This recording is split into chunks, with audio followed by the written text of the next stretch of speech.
সংবাদের শুরুতেই দেখে নেব আজকের শিরোনাম। জন্মসূত্রে বাংলাদেশি ভারতীয় বধূর অগ্নিদগ্ধ হয়ে মৃত্যু, নেপথ্যে এনআরসি আতঙ্ক। নয়া ওয়েবসাইট চালু নির্বাচনী দপ্তরের, শনিতে বিএলও প্রশিক্ষণ। নিয়োগ দুর্নীতি নিয়ে কড়া ব্যবস্থা নিল বিশ্ব বাংলা বিশ্ববিদ্যালয়, চাকরি গেল অধ্যাপিকার। অভিষেকের নির্দেশে বিএলওর ছায়ার সঙ্গে বিএলও রাজ্য জুড়ে ওয়ার রুম। 18 ডিসেম্বর কলকাতায় বিজনেস ইন্ডাস্ট্রি কনক্লেভ উদ্বোধন করবেন মুখ্যমন্ত্রী। বিস্তারিত খবরে যাওয়ার আগে ভিডিওটিতে একটি লাইক দিন এবং পরবর্তী আপডেট পাওয়ার জন্য চ্যানেলটিকে সাবস্ক্রাইব করে রাখুন। এখন বিস্তারিত খবর। স্পেশাল ইন্টেন্সিভ রিভিশন বা এসআইআর ঘোষণার পর দেখা গেল সিইউ ওয়েস্ট বেঙ্গল ওয়েবসাইটটি কাজ করছে না, তাই শুক্রবার নয়া ওয়েবসাইট চালু করল রাজ্যের মুখ্য নির্বাচনী আধিকারিকের দফতর। গত সোমবার নির্বাচন কমিশন পশ্চিমবঙ্গ সহ 12টি রাজ্যে এসআইআর পর্বের কথা ঘোষণা করে। এরপর থেকে রাজ্য নির্বাচন সংক্রান্ত ওয়েবসাইটটি বন্ধ হয়ে যায়। এই বিষয়টি অবশ্য আগেই বিজ্ঞপ্তি দিয়ে জানিয়েছিল মুখ্য নির্বাচনী আধিকারিকের দফতর। কমিশনের তরফে জানানো হয়েছিল একসঙ্গে বহু মানুষ ওয়েবসাইটটি খোলার চেষ্টা করেছিলেন, তাই ওয়েবসাইটটি ক্র্যাশ করেছে। রাজ্যে এসআইআর শুরুর ঘোষণার পর থেকে ভোটাররা ভোটার তালিকায় নিজেদের নাম খোঁজার চেষ্টা করছিলেন, আর তার জেরেই এমন বিপত্তি। এই বিষয়ে গতকাল তৃণমূল কংগ্রেসের পক্ষ থেকে অভিযোগ করা হয়েছিল। এছাড়া ওয়েবসাইট ক্র্যাশ করা নিয়ে আরও একাধিক অভিযোগ আসছিল কমিশনের দফতরে। এরপর গতকালই কমিশনের পক্ষ থেকে জানানো হয় ন্যাশনাল ইনফরমেটিক্স সেন্টারের থেকে সমস্ত তথ্য স্টেট সেন্টারে স্থানান্তরিত করার কাজ চলছিল। সেই কাজ শেষ হয়েছে, তাই এদিন ফের আরেকটি বিজ্ঞপ্তি জারি করে নয়া ওয়েবসাইটের ঘোষণা হলো। নয়া ওয়েবসাইটটি হলো https://ceu-westbengal.wb.government.in। আরও জানানো হয়েছে এই ওয়েবসাইটে 2002 সালের সম্পূর্ণ ভোটার তালিকা পাওয়া যাবে। পাশাপাশি পশ্চিমবঙ্গের নির্বাচন সংক্রান্ত যাবতীয় তথ্য এই ওয়েবসাইটে মিলবে।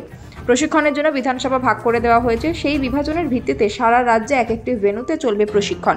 বিএলওদের নির্বাচনে কাজ করা নিয়ে গত 30 অক্টোবর নির্দেশিকা প্রকাশ করেছে ইলেকট্রাল রেজিস্ট্রেশন অফিসার বা ইআরওরা। পশ্চিমবঙ্গে ভোটার তালিকার বিশেষ সংশোধনী চালু হয়েছে সবেমাত্র। তার মধ্যেই এসআইআর ও এনআরসি আতঙ্কের অভিযোগে রাজ্যের একাধিক জায়গা থেকে অস্বাভাবিক মৃত্যুর ঘটনা সামনে এসেছে। 3 দিন আগেই পানিহাটিতে এনআরসি আতঙ্কে বছর 57 এক পৌর চরম পদক্ষেপ করেছেন বলে অভিযোগ। সেই ঘটনায় নিহতের পাশ থেকে উদ্ধার হওয়া লিখিত নোট ঘিরে যখন রাজনীতির পারদ চড়ছে, তখন উত্তর 24 পরগনায় টিটাগড় থেকে আরও একজনের অস্বাভাবিক মৃত্যুর ঘটনা সামনে আসায় শোরগোল পড়ে গিয়েছে। জানা গিয়েছে কাকলি সরকার নামের বছর 33-এর ওই মহিলা তার শ্বশুর বাড়িতেই গায়ে আগুন দিয়েছেন। ইতিমধ্যে টিটাগড় থানার পুলিশ অগ্নিদগ্ধ দেহটি উদ্ধার করে তার ময়নাতদন্তের জন্য পাঠিয়েছে হাসপাতালে। মৃতের পাশ থেকে একটি লিখিত নোটও উদ্ধার করেছেন তদন্তকারীরা। তবে নিহত কাকলি শাশুড়ির দাবি, এই ঘটনায় বৌমা তার লেখা নোটে কাউকে দায়ী না করলেও এসআইআর চালু হওয়ার বাংলাদেশে পাঠিয়ে দেওয়ার আতঙ্কের কথা বলতে মাঝে মধ্যেই। এনআরসির বিষয়ে লেখা ছিল ওই নোটে। এই নিয়ে অস্থিরতার মধ্যে থাকতো উমা। সূত্রের খবর, শুক্রবার দলীয় নেতাকর্মীদের নিয়ে হওয়া ভার্চুয়ালি বৈঠকেও টিটাগড়ের বিষয়টি উত্থাপন করেন তৃণমূলের সর্বভারতীয় সাধারণ সম্পাদক অভিষেক বন্দ্যোপাধ্যায়। এই নিয়ে দলের নেতাকর্মীদের তীক্ষ্ণ নজর রাখার পরামর্শ দিয়েছেন। স্থানীয় পুলিশ সূত্রে খবর শোনা গিয়েছে কাকলির বাপের বাড়ি বাংলাদেশের নবমগঞ্জ এলাকায়। প্রায় 14 বছর আগে টিটাগড় সরকারের সঙ্গে বিয়ে হয়েছিল কাকলির। 2 মে টিটাগড়ের বাড়িতে স্বামী, সন্তান, শ্বশুর শাশুড়ি নিয়ে ভরা সংসার ছিল কাকলির। বৃহস্পতিবার সারাদিন উপোস থেকে বাড়ির লক্ষ্মী পুজো করছিলেন তিনি। স্বামী সবুজ কাজে গিয়েছিলেন বাইরে। বিকেল থেকে বাড়ির নিচতলার একটি ঘরে মনমরা হয়ে শুয়েছিলেন কাকলি। সন্ধ্যা হয়ে যাওয়া তার শুয়ে থাকার কারণ জিজ্ঞেস করেন শাশুড়ি শিবানী সরকার, কিন্তু কোনো উত্তর মেলেনি। এরপরেই কাকলির শাশুড়ি চলে যান নিজের ঘরে। সেই সুযোগে ওই গৃহবধূ ছাদে উঠে দরজা বন্ধ করে দেন ভেতর থেকে। কিছুক্ষণ পর কাকলির কোনো শব্দ না পেয়ে শাশুড়ির তার 2 নাতনিকে নিয়ে খোঁজাখুঁজি শুরু করেন। এরপরেই ছাদের দরজা বন্ধ রেখে সন্দেহ হয় শাশুড়ি শিবানীর। অনেক ডাকাডাকি করেও ছাদের দরজা খুলতে না পারায় শেষে জানালা খুলে উকি মারতেই দেখেন একটি চৌকির ওপর অগ্নিদগ্ধ অবস্থায় পড়ে রয়েছেন কাকলি। ধোঁয়ায় ভরে গিয়েছে গোটা ছাদ।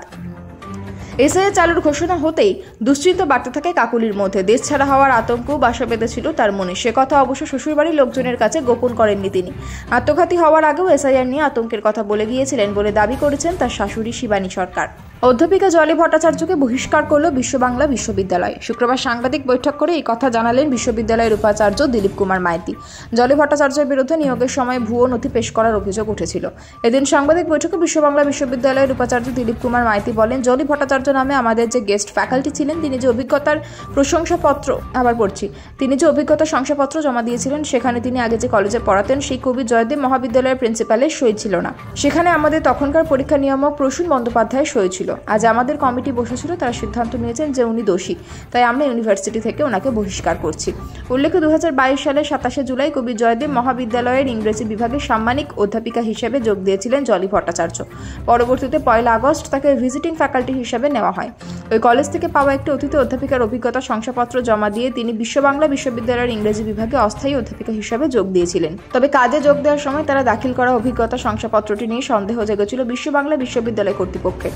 শংসাপত্রের সত্যতা যাচাই করতে গত 29 আগস্ট বিশ্ব বাংলা বিশ্ববিদ্যালয়ের উপাচার্য দিলীপ কুমার মাইতি একটি চিঠি দিয়েছিলেন ইলামবাজারের কবি জয়দেব মহাবিদ্যালয়ের অধ্যক্ষ মহাদেব দেববংশীকে। চিঠির প্রত্যুত্তরে বিশ্ব বাংলা বিশ্ববিদ্যালয়ের উপাচার্যকে একটি চিঠি দিয়ে অধ্যক্ষ স্পষ্ট জানিয়ে দিয়েছিলেন অভিজ্ঞতা শংসাপত্রটি যেদিন দেওয়া হয়েছিল ওই তারিখে তিনি কলেজে অনুপস্থিত ছিলেন। তার অবর্তমানে তারই শিলমোহর ব্যবহার করে শংসাপত্রটি দেওয়া হয়েছিল, আর সেখানে স্বাক্ষর করেছিলেন ইলামবাজার কলেজের ইংরেজি বিভাগের সহযোগী অধ্যাপিকা প্রসূন বন্দ্যোপাধ্যায়। অধ্যাপিকা জলি ভট্টাচার্যকে দেওয়া শংসাপত্রটি কলেজের অধ্যক্ষকে সম্পূর্ণ অন্ধকারে রেখেই দেওয়া হয়েছিল। এই চিঠি পাওয়ার পরেই গত 16 সেপ্টেম্বর বিশ্ব বাংলা বিশ্ববিদ্যালয়ের উপাচার্য দিলীপ কুমার মাইতি একটি সাংবাদিক বৈঠক ডেকেছিলেন। সেখানে তিনি জানিয়েছিলেন ইলামবাজার কবি জয়দেব মহাবিদ্যালয়ের অধ্যক্ষ মহাদেব দেববংশীর কাছ থেকে চিঠি পেয়ে উচ্চ পর্যায়ে তদন্ত কমিটি গঠন করা হয়েছে। তদন্ত কমিটি গঠনের সঙ্গে সঙ্গে সামগ্রিক বিষয়টি সেই দিনই বিশ্ববিদ্যালয়ের আচার্য তথা রাজ্যপাল সিভি আনন্দ বোস রাজ্যের উচ্চশিক্ষা দপ্তরকে চিঠি দিয়ে জানিয়ে দেওয়া হয়েছিল। তারপর থেকে 3 জনের তদন্ত কমিটি বিষয়গুলি খতিয়ে দেখে এদিন জলি ভট্টাচার্যকে দোষী সাব্যস্ত করেছেন বলে জানান বিশ্ববিদ্যালয় উপাচার্য। তারপরেই ওই অধ্যাপিকাকে বরখাস্ত করার সিদ্ধান্ত নেওয়া হয়। আগামী বছরেই রাজ্যে বিধানসভা নির্বাচন, তার আগে শিল্প বিনিয়োগ অর্থনৈতিক উন্নয়নের বার্তা নিয়ে আবারও বাণিজ্য সম্মেলনের আয়োজন করছে রাজ্য সরকার।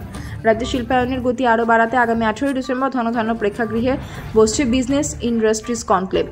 উদ্বোধন করবেন মুখ্যমন্ত্রী মমতা বন্দ্যোপাধ্যায়। নবান্নে সাংবাদিক সম্মেলনে কথা জানান রাজ্যের প্রাক্তন অর্থমন্ত্রী তথা মুখ্যমন্ত্রীর মুখ্য অর্থনৈতিক উপদেষ্টা অমিত মিত্র।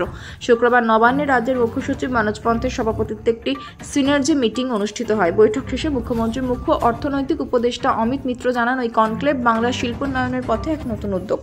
এই মঞ্চে দেশ ও বিদেশের শীর্ষ শিল্পপতি, বিনিয়োগকারী ও ব্যবসায়ী গোষ্ঠীরা তাদের অভিজ্ঞতা ভাগ করে নেবেন, কিভাবে তারা বাংলায় বিনিয়োগ করেছেন, সাফল্য পেয়েছেন এবং ভবিষ্যতের পরিকল্পনা কি। তিনি আরও জানান ওই কনক্লেভের মূল লক্ষ্য হল বিনিয়োগ, রাজস্ব উৎপাদন ও কর্মসংস্থানের সুযোগ একই সূত্রে বাঁধা। রাজ্য সরকারের উদ্দেশ্যে এমন এক বাংলা করা যেখানে শিল্পোন্নয়ন ও জনকল্যাণ পাশাপাশি এগিয়ে যাবে। 2011 সালের ক্ষমতায় আসার পর থেকে শিল্পোন্নয়নের ওপর জোর দিয়েছেন মুখ্যমন্ত্রী। তার উদ্যোগে রাজ্যে বিনিয়োগ বৃদ্ধির জন্য কয়েক বছর ধরে আয়োজন করা হচ্ছে বিশ্ববঙ্গ বাণিজ্য সম্মেলন। রাজ্য সরকারের দাবি সেই সম্মেলনের মঞ্চ থেকেই বাংলা পেয়েছে বহু বিনিয়োগ প্রস্তাব, যার মধ্যে উল্লেখযোগ্য মুকেশ আম্বানির রিলায়েন্স ইন্ডাস্ট্রিজ, সজ্জন জিন্দালের জিন্দাল স্টিল এবং বিদেশি বিনিয়োগকারীরাও বাংলা শিল্পক্ষেত্রে আগ্রহ দেখিয়েছেন। রাজনৈতিক মহলের একাংশের মতে আগামী বছরই রাজ্যে বিধানসভা নির্বাচন, আর তার আগে এই কনক্লেভের আয়োজন কেবলমাত্র বিনিয়োগ বৃদ্ধির প্রচেষ্টা নয়, বরং জনগণের কাছে এক স্পষ্ট বার্তা। বাংলার অর্থনীতিকে পুনরুজ্জীবিত করতে, নতুন কর্মসংস্থান তৈরি করতে এবং শিল্প কাঠামোকে আধুনিক রূপ দিতে দৃঢ় প্রতিজ্ঞ রাজ্য সরকারের। এসআইআর বা ভোটার তালিকায় নিবিড় সংশোধন পর্বকে ঘিরে তৃণমূল কংগ্রেসের তৎপরতা এখন তুঙ্গে। শুক্রবার ভার্চুয়াল বৈঠকে রাজ্যের সব স্তরের সংগঠনকে এই প্রক্রিয়া নিয়ে স্পষ্ট দিক নির্দেশ দিলেন দলের সর্বভারতীয় সাধারণ সম্পাদক অভিষেক বন্দ্যোপাধ্যায়। সূত্রের খবর, বৈঠকে রাজ্য, জেলা ও ব্লক স্তরের হাজার হাজার নেতা ও জনপ্রতিনিধি যোগ দিয়েছেন। এই বৈঠকে অভিষেক ঘোষণা করেন রাজ্যের প্রতিটি বিধানসভা কেন্দ্রের জন্য মোট 294টি ওয়্যার রুম খোলা হবে। এই ওয়্যার রুমের তদারকি করবেন সংশ্লিষ্ট এলাকার বিধায়কেরা। যেখানে বিধায়ক নেই সেখানে দায়িত্ব সামলাবেন ব্লক সভাপতি। তিনি পরিষ্কার নির্দেশ দিয়েছেন প্রতিটি ওয়্যার রুমে পর্যাপ্ত ল্যাপটপ, স্থিতিশীল ইন্টারনেট সংযোগ এবং কম্পিউটার অভিজ্ঞ অন্তত 4 থেকে 5 জনের কর্মী রাখতে হবে।